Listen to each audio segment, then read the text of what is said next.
telling me that Kirby is at the podium. Let's tune in with what the head coach has to say after this big victory. Because we sure couldn't stop them very often, but we stopped them when we had to. So great crowd, unbelievable crowd.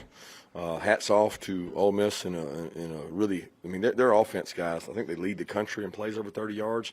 We probably helped put them further ahead, but they've got a really good team. Questions? Coach, talk about the relentlessness of the defense in that fourth quarter and how that created a good atmosphere for you guys there. Well, he finally got the crowd into it. You know, you got to win first down, and we got like an incompletion, a batted ball, just anything to get a break. But the turning point was when the offense scored and all the offensive players ran over to the defense. And I thought they inspired the defense. Before we got the first stop, it was right after we scored. About 7 of them ran over there. Lucky, Nate, all the guys, Ernest. And I think the defense felt the juice. You know, they felt the juice, got a little cooler, got a little louder, and we got some big stops there.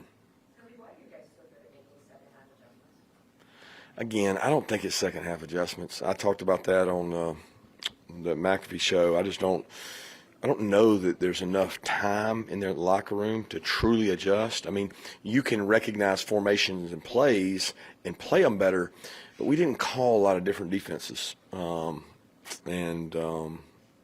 obviously didn't play real well the first drive of the second half for sure, because that was a 1-2 punch and gone. But I'm telling you, every time these kids walk off the field, they just believe they're gonna win and stop them the next time. We just knew they were gonna have to stop them once.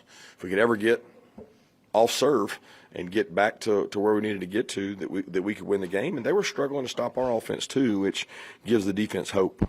What does it say about this offense that even when the defense was struggling to get stops, it seemed like they stayed consistent and continued to put together drive after drive? Yeah, I think that's the hardest part for us, is that who we are is, we've talked about it, this methodical, bludgeon you, heavyweight boxer that just wants to box will you, and then try to knock you out in the fourth. Well, that's hard to do when that scoreboard's lighting up, because every now and then, you know, everything's not perfect. And all of a sudden you end up in a third down, and all of a sudden you got to punt, or you got to go for it on 4th and 1 or 2. You can't live in that world. You to play like we're playing offensively, which in this game was incredible. You got to get some defensive stops, and we didn't do that well. Lucky with 3 touchdowns today, obviously brings a lot statistically, but from a culture standpoint, what does he bring to this program? This guy, man. He speaks up in every meeting. He loves the place. His dad played here. He never complains. He doesn't gripe. He just keeps on working, man. He's got some of the best toughness in our program, never complains. And, you know, he probably statistically wasn't having the year he wanted to have, but he never pouted. He never complained. What about Dylan Bell? I mean, that play Dylan Bell makes, probably that broke the game. It changed the field position, put us in milk mode, put us in what we're really good at, which is like 4-minute offense, chew up the clock. That play that Gunner makes and Dylan makes and Lawson's 3 touchdowns were really a big part of the second half. Okay, to kind of follow George's question with the offense, how difficult is it in this day and age to score every time you have the ball, other than period after the damn play? Well, it must not be too hard, because both offenses did it. I mean, the first half, I don't think there wasn't any, right? I mean, we were all served because of field goals, I guess. And I think maybe we had one more possession than them, because we got the ball to start the game, and we ended the half with the ball.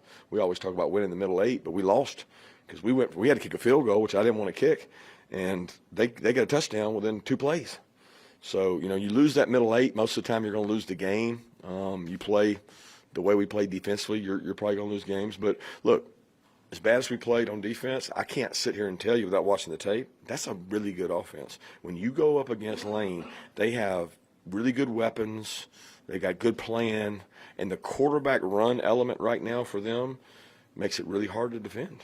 And seriously, did you consider going for it on the 4th, like 2 or 3 near the end of the game? I wanted to, because I believe in winning the game.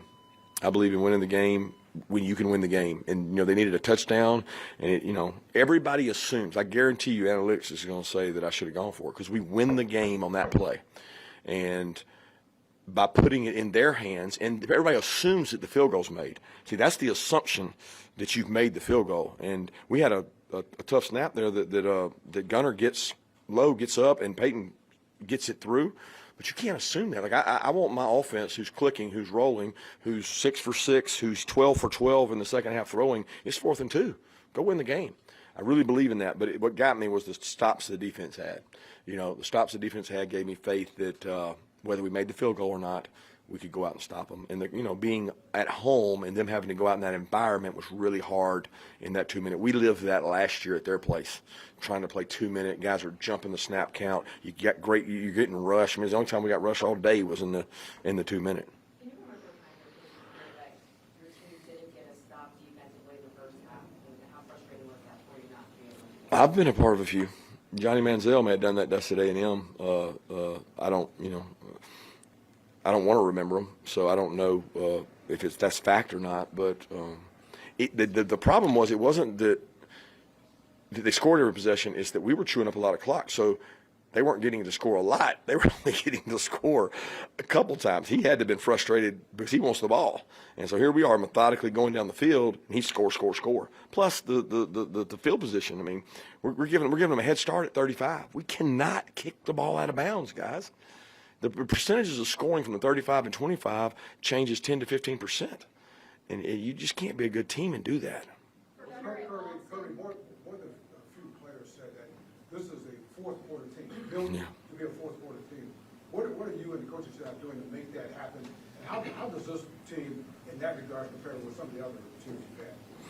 Yeah, I don't know. I've always felt like we've got good fourth quarter teams. Like we've always been really a good physical, win the game in the fourth quarter team. We just have had so many leads in the fourth quarter because we've been better than everybody else. We've had this distance and this margin that the game didn't come down to one little thing. We're not. Our margins are smaller. The margins are tight everywhere. I mean, go look at these scores all over the league. And we got 2 NFL coaches on our staff, and they said it's every week in the NFL. The SEC is becoming, I'm not talking about the NFL in terms of talent. I'm talking about the way the games go. The clock management, I mean, Lane's the best in the country to me. He always has his 3 timeouts. He always can get an extra possession. He managed the clock beautifully.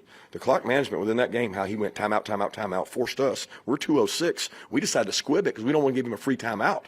So we burned the clock on the squib to make him not have a free timeout. I mean, it was like textbook stuff going on out there. And, if I squib that and they get it on the 40-yard line, what are y'all going to be saying?